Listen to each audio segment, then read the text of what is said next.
Hello friends, welcome all of you quality and facts.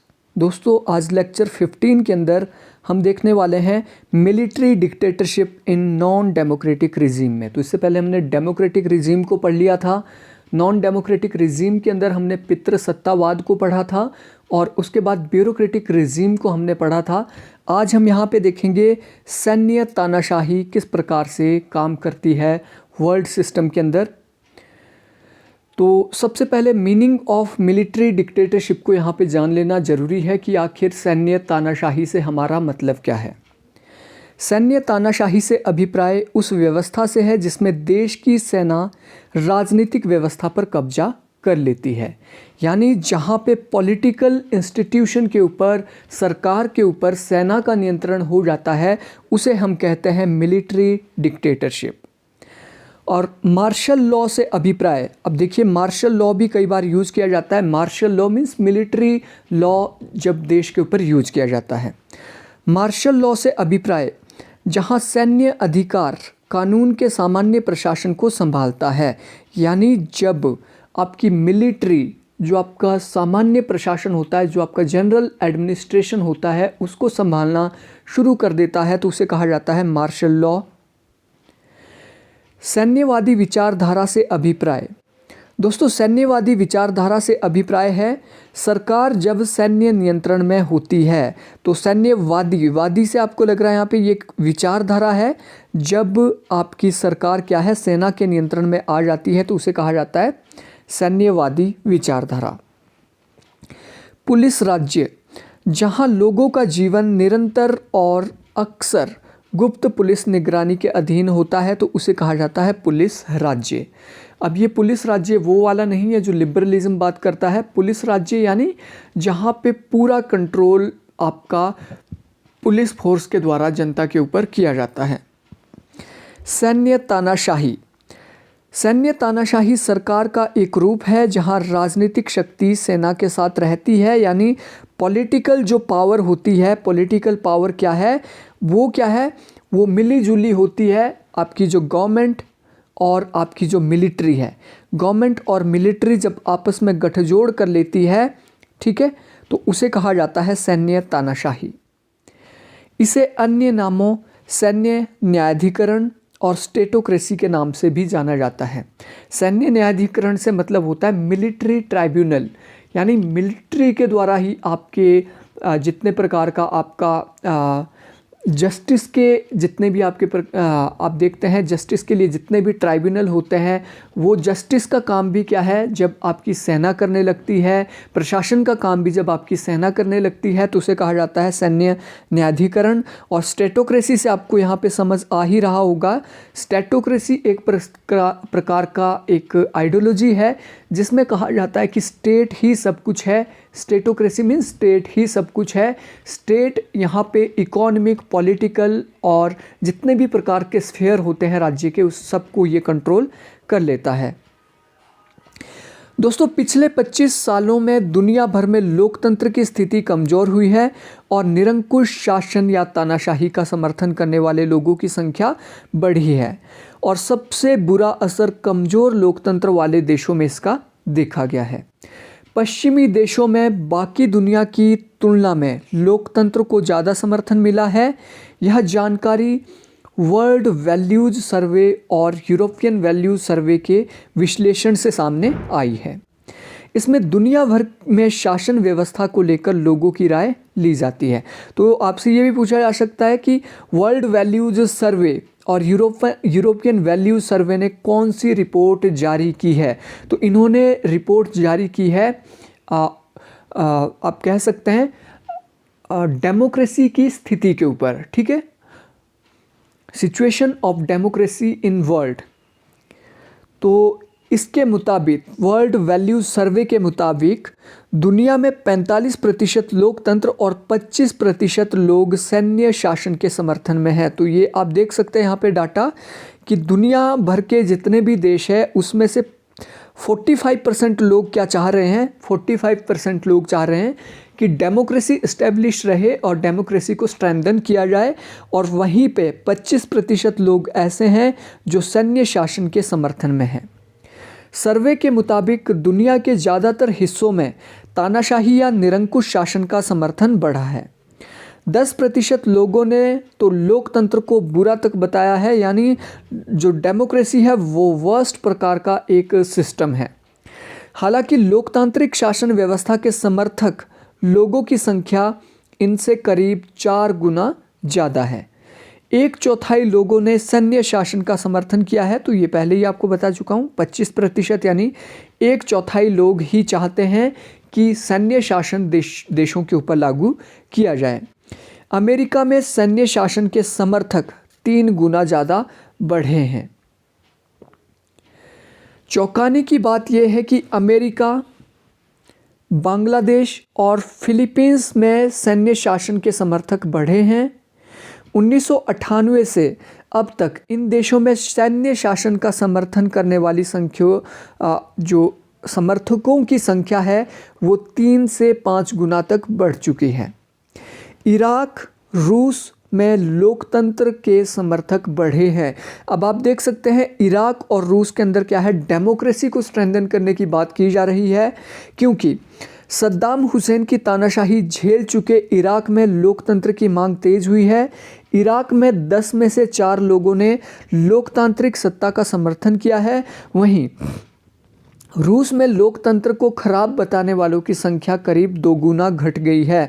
तो रूस एक डिक्टेटरशिप वाला आप बोल सकते हैं देश था, अभी नहीं है। यहाँ पे आप देख सकते हैं 1 पार्टी डोमिनेंस रहा था। इराक के अंदर सद्दाम हुसैन, उसने भी एक मिलिट्री डिक्टेटरशिप वहाँ पे स्थापित की थी। तो इन लोगों को क्या है, ये महसूस हो गया कि मिलिट्री डिक्टेटरशिप कभी भी देश के लिए अच्छी नहीं हो सकती। इसलिए इन देशों के अंदर क्या है, मिलिट्री डिक्टेटरशिप के समर्थक घटे हैं। लेकिन जो डेमोक्रेटिक कंट्री है, आप अमेरिका का एग्जाम्पल ले लीजिए, बांग्लादेश का एग्जाम्पल ले लीजिए, फिलीपींस का एग्जाम्पल ले लीजिए, यहाँ पे क्या है, मिलिट्री डिक्टेटरशिप के समर्थक बढ़े हैं। तानाशाही को सबसे ज़्यादा समर्थक, अब देखिए तानाशाही को सबसे ज़्यादा समर्थन कहाँ मिला है, मैक्सिको में मिला है।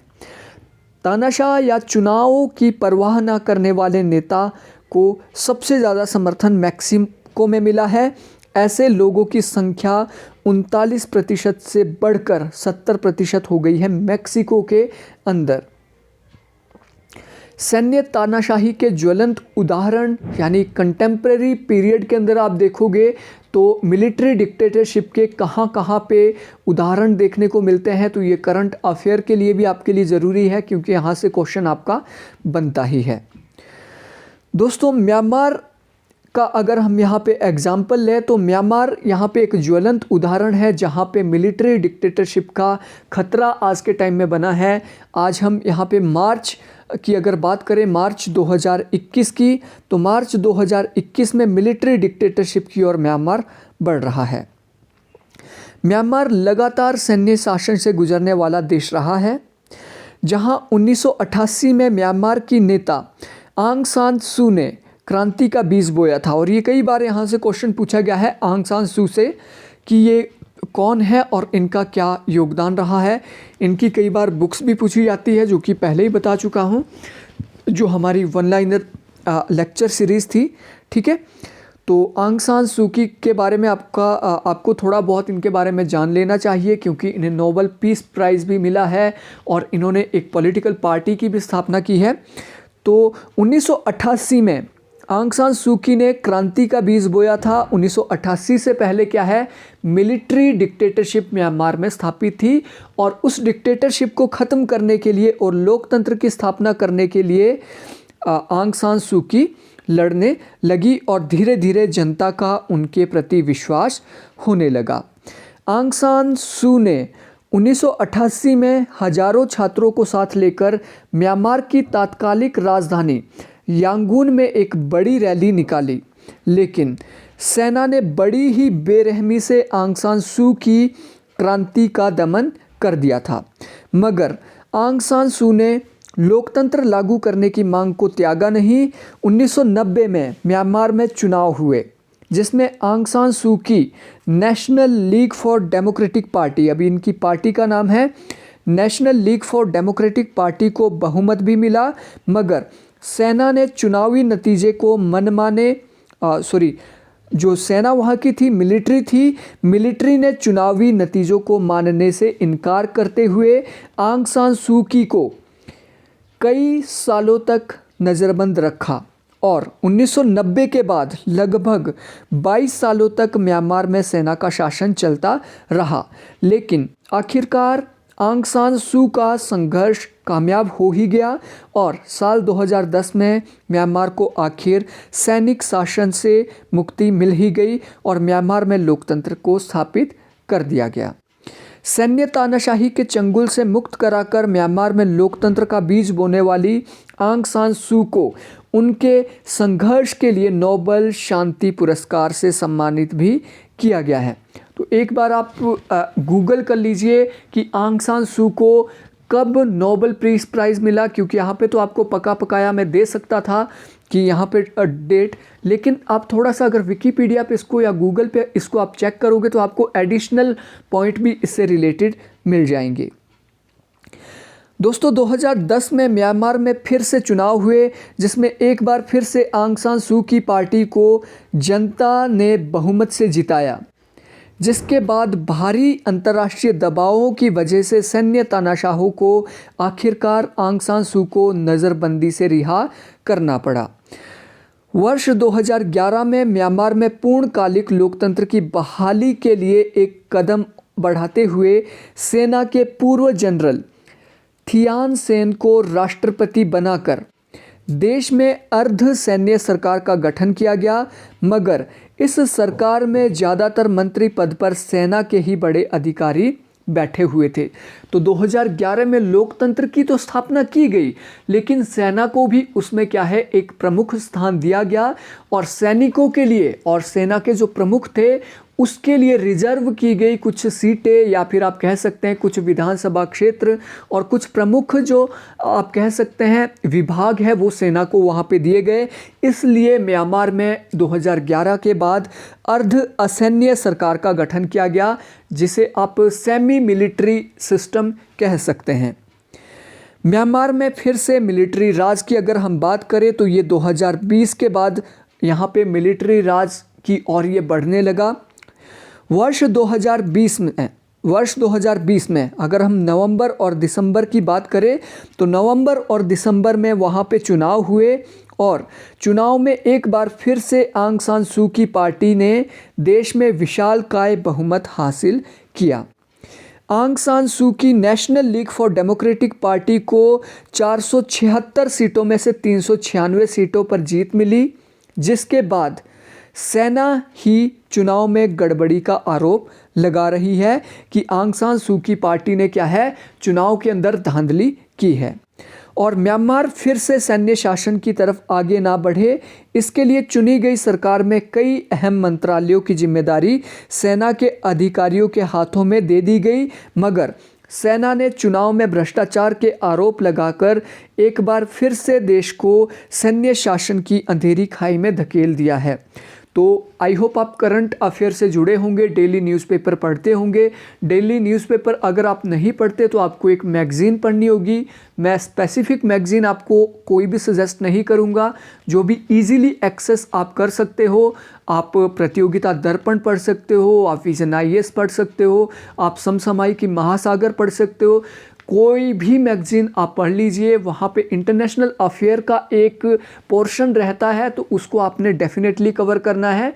और पेपर 1 का भी हर मैगज़ीन के अंदर आपके लिए कुछ ना कुछ पार्ट रहता है। एनवायरनमेंट से रिलेटेड पार्ट रहता है और करंट अफेयर से रिलेटेड पार्ट हर मैगज़ीन में रहता है। तो कोई भी स्पेसिफिक मैगज़ीन आपको नहीं बोलूँगा, लेकिन आपको एक मैगज़ीन पढ़नी है, उसमें आपको पता लगेगा कि क्या अभी सिचुएशन है म्यांमार की।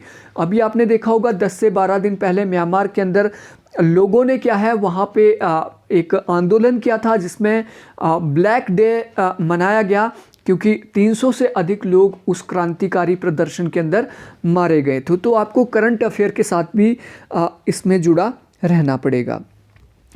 उसके बाद पाकिस्तान भी एक ज्वलंत मुद्दा आप कह सकते हैं। पाकिस्तान में भी कई बार मिलिट्री शासन स्थापित हुआ है और ये हमारे लिए इम्पोर्टेंट है, तो इसको भी देख लेते हैं कि पाकिस्तान में कब कब सैन्य शासन रहा है। पाकिस्तान में अब तक 3 बार 1958 से लेके 1971 तक, 1977 से लेके 1988 और 1999 से लेके 2008 तक सैन्य शासन लग चुका है। पाक में सैन्य शासन की शुरुआत 1958 में हुई थी। दोस्तों 1947 में भारत से अलग होकर बने पाकिस्तान जनरल अयूब खान में 11 साल बाद ही 1958 में तख्ता पलटकर सत्ता हासिल कर दी थी। यहाँ पे ने आएगा, ठीक है।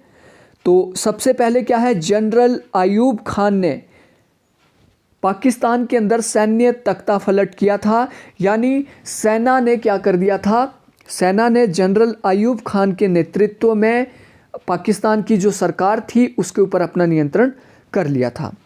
और 2 साल बाद अयूब ने खुद को पाकिस्तान का राष्ट्रपति घोषित कर दिया था। अब इसको कहा जाता है डी फैक्टो। ये अगर हम थ्योरी की बात करें और कॉन्सेप्ट की अगर हम बात करें तो इसे कहा जाता है डी फैक्टो। डी फैक्टो का मतलब होता है कि इस प्रकार का शासन जहाँ पे आपको लीगल किसी भी प्रकार का कोई वैधता नहीं है, लोगों ने आपको चुना नहीं है, लेकिन आपने क्या है, शासन के ऊपर अपना नियंत्रण कर लिया है, उसे कहा जाता है डी फैक्टो शासन की एक विधि है, या फिर डी फैक्टो सॉवरेनिटी आप इसको कह सकते हैं, ठीक है। डी फैक्टो का मतलब होता है जब लोगों ने आपको चुनकर नहीं भेजा है और अपने आप को आपने घोषित कर दिया है। उसके बाद क्या होता है, उसके बाद जब ये राष्ट्रपति बनते हैं तो इलेक्शन किए जाते हैं, नाम मात्र के इलेक्शन, और उन्होंने डी ज्यूरे में इसको कन्वर्ट कर दिया, यानी लीगली उन्होंने अपने आप को क्या है, राष्ट्रपति बना दिया, ठीक है। और उसके बाद आप देखते हो पाकिस्तान पर अयूब का राज पूरे 9 साल तक चला और 1969 में, सन 1969 में जनरल याह्या खान ने तख्ता पलटकर उन्हें हुकूमत से बेदखल कर दिया। अब देखिए यहाँ पे इम्पोर्टेंट चीज़ क्या है, 1958 में मिलिट्री राज जो शुरू किया था जनरल अयूब खान ने, ये ख़त्म नहीं होता है। अयूब खान का तख्ता पलट किया है एक और यहाँ पे जनरल ने, जिन्हें याह्या खान कहा जाता है, 1969 में, और उसके बाद ये 1971 तक ये जनरल याह्या खान का वहाँ पे शासन चलता है। इसके बाद जुल्फ़िकार अली भुट्टो पाकिस्तान के प्रधानमंत्री बने और ज़िया-उल हक को उन्होंने सेना का प्रमुख बनाया। तो जुल्फ़िकार अली भुट्टो, ये तो याद रखना आपके लिए इजी भी रहेगा, क्योंकि 1971-72 का जो शिमला समझौता था उसके ये प्रमुख थे, ठीक है। इंदिरा गांधी और जुल्फ़िकार अली भुट्टो के बीच वो समझौता हुआ था। तो जुल्फ़िकार अली भुट्टो पाकिस्तान के प्रधानमंत्री बने थे और ज़िया-उल हक को उन्होंने क्या है, सेना का प्रमुख बनाया। लेकिन जनरल ज़िया-उल हक ने ही 1978 में भुट्टो का तख्ता पलट कर दिया और 1 साल बाद ही भुट्टो को फांसी पर उन्होंने लटका दिया। 1988 में ज़िया-उल हक की विमान हादसे में मौत हो गई। अब देखिए 1988 में क्या है, इनकी एक विमान हादसे में मौत हो गई, लेकिन पाकिस्तान के अंदर फ़ौजी हुकूमत कायम रही थी। दुनिया में एक बार फिर से पाकिस्तान में फ़ौजी हुकूमत देखी गई जब 1999 में नवाज शरीफ को बेदखल करके सेना प्रमुख परवेज़ मुशर्रफ ने सत्ता हासिल कर ली थी। तो ये 3 बार आप देखते हो पाकिस्तान में सैन्य शासन स्थापित हो चुका है। अब विश्व में प्रमुख सैन्य तानाशाही के उदाहरण यहाँ पे लूँ तो यहाँ पे कूप कहा जाता है, मिलिट्री कूप। कूप का मतलब होता है सैन्य तख्ता पलट। तो ये कई बार कूप हुए हैं विश्व के अंदर और यहाँ पे हज़ारों एग्जाम्पल है, सैकड़ों ऐसे एग्जाम्पल है जो कंटेम्प्रेरी सिनेरियो में हमें देखने को मिलते हैं। तो यहाँ पे सभी एग्जाम्पल आपके सामने नहीं रखूँगा क्योंकि सारे एग्जाम्पल हमारे लिए इम्पॉर्टेंट नहीं है। मेन चीज़ें आपको याद यहाँ पे रखनी पड़ेगी, पढ़नी पड़ेगी, जो कि जिसने कि विश्व को प्रभावित किया। तो देख लेते हैं सैन्य तानाशाही के जो प्रमुख उदाहरण हैं। सबसे पहला, हंगरी में कम्युनिस्ट के नेतृत्व वाला तख्ता पलट 1947 में हुआ है हंगरी में मिलिट्री कूप। उसके बाद चेकोस्लोवाकिया में कम्युनिस्ट तख्तापलट 1948 में होता है।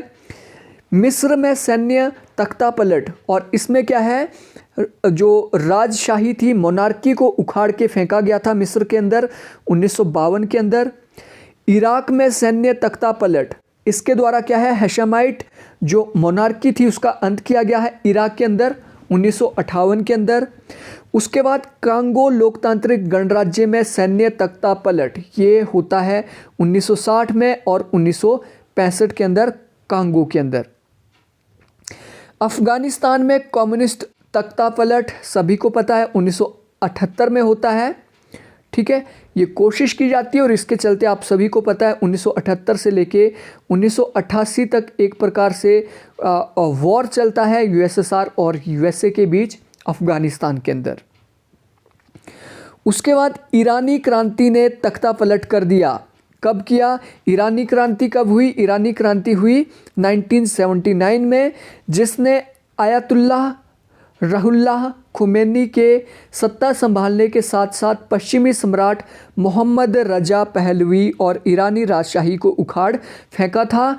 और इस्लामिक क्रांति 1979 में होती है ईरान के अंदर।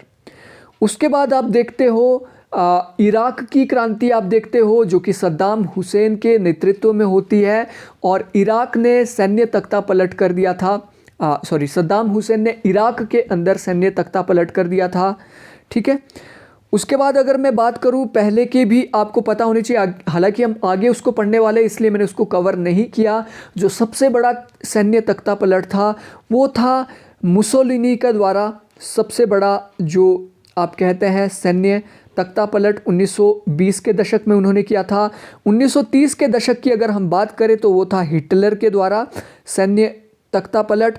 तो ये हम फांसीवाद को जब आगे की वीडियो में कवर करने वाले हैं तो उसको हम इसको डिटेल में पढ़ने वाले हैं दोस्तों। उसके बाद जनरल हुसैन मोहम्मद इरशाद द्वारा बांग्लादेश में तख्तापलट से राष्ट्रपति अब्दुल सत्तार की संवैधानिक रूप से चुनी गई सरकार को उखाड़ फेंका गया 1982 के अंदर। और माली में सैन्य तख्तापलट ने मौसा ट्रेरे को पद से हटाया 1991 के अंदर। 2019, अब 21वीं सदी की अगर हम बात करें तो 2019 में, इससे पहले बहुत से सैन्य तख्तापलट हुए हैं, सैकड़ों, लेकिन इंपॉर्टेंट चीज़ें ही आपके सामने मैं कवर करने वाला हूं। 2019 बोलिवियन राजनीतिक संकट। अंतर्राष्ट्रीय राजनेताओं, विद्वानों और पत्रकारों को घटना को तख्तापलट या लोकप्रिय विद्रोह के रूप में विभाजित किया गया। तो आप देखते हैं यहाँ पे क्या है, मीडिया को तख्तापलट के लिए जिम्मेदार माना जाता है, मीडिया को उकसाया गया। आप देखते हैं आज के टाइम में मीडिया का इंडिया के अंदर भी विभाजन हो गया है। एक को आप कह सकते हैं सरकार का समर्थन करने वाला मीडिया और दूसरा है सरकार का विरोध करने वाला मीडिया। और जो सरकार का समर्थन करने वाला मीडिया है, जिसे सो कॉल्ड गोदी मीडिया कहा जाता है, वो कहीं ना कहीं गवर्नमेंट के फेवर में ही बात करता है और गवर्नमेंट की तानाशाही का वो समर्थन करता है। तो इसी प्रकार से बोलिवियन राजनीतिक संकट में भी हुआ था और मीडिया के द्वारा क्या है, सैन्य तख्तापलट किया गया था। 2020 के अंदर अगर आप देखते हैं वेनेजुएला तख्तापलट का प्रयास। वेनेजुएला असंतुष्टों और एक अमेरिकी निजी सैन्य कंपनी सिल्वर कॉर्प्स यूएस द्वारा असफल प्रयास था। वेनेजुएला को समुद्र में घुसपैठ करने और निकोलस मादुरो को वेनेजुएला में कार्यालय से हटाने के लिए ये सारा सैन्य तख्तापलट करने की कोशिश की गई थी, लेकिन ये असफल रहा था। 2021 की अगर हम बात करें कंटेम्प्रेरी पीरियड की, तो 2021 में म्यांमार तख्तापलट की कोशिश की गई है, जो कि 1 फरवरी 2021 से अभी भी जारी है।